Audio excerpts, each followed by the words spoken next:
Première partie, je sais pas ce que t'en dis. Ah ouais? Yo, pull up, chop, chop the wick code.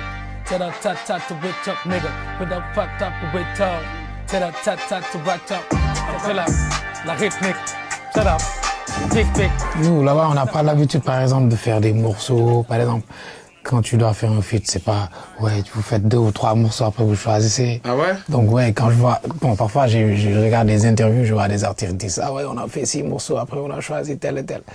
À chaque fois, je me posais des questions, je me disais, ah, mais quand je suis venu et que j'ai vu ça, ça m'a un peu plus motivé, quoi. Ouais. Il y a une époque, on va dire, il y a quoi, 5-6 ans, c'est vas-y, on se voyait, faut que le morceau direct qu'on fait, voilà, c'est un morceau. Un morceau. Ouais.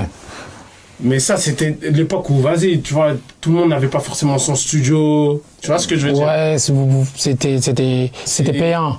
Ouais, pas forcément. C'était même pas forcément ça. C'est juste que t'as pas le confort de dire j'ai mon studio, j'ai mes équipes. Mais là, aujourd'hui, vas-y, tu vois, c'est plus flex. C'est Parce clair. que le studio, il est là. Ouais.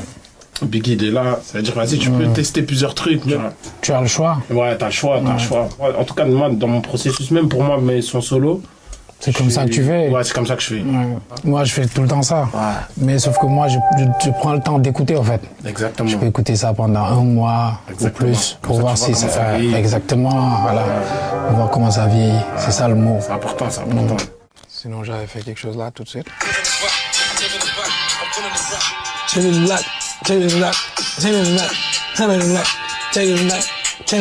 Quand j'ai commencé à écouter beaucoup de hip-hop, donc des mecs comme Daraji, tout ça, ça veut dire que je me suis dit, ah ouais, en fait, au Sénégal, il y a des gens, ils sont chauds, ils rappent, et ça arrive pas forcément ici en France. Et à l'époque, il n'y avait pas forcément Internet et tout, donc c'est quand j'allais faire mes voyages, tac, je restais avec mes cousins ils me disaient, ouais, il y a un tel, il y a un tel, il y a un tel, il y a un tel, jusqu'à le moment où, ouais, ici, c'est Jeep.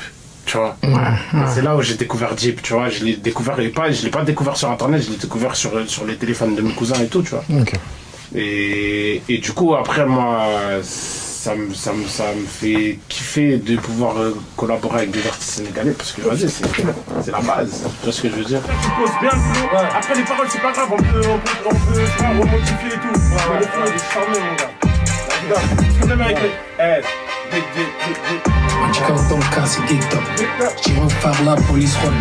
À la base, c'est le feeling.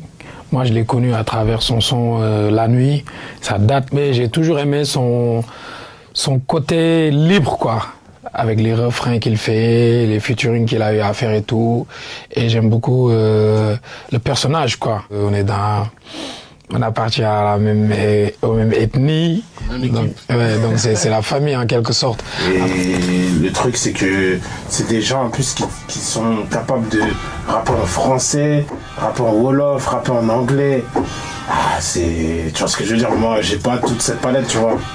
Que tu vois juste ça c'est pour moi c'est voilà, tu vois, je m'assois, je mets ma ceinture, hop, je regarde, je dis ah ouais non le gars il est chaud, tu vois ce que je veux dire. Et donc c'est au-delà de la barrière des frontières et tout, c'est juste faire de la musique et le mec qui transpire la musique comme lui, tu vois. Donc.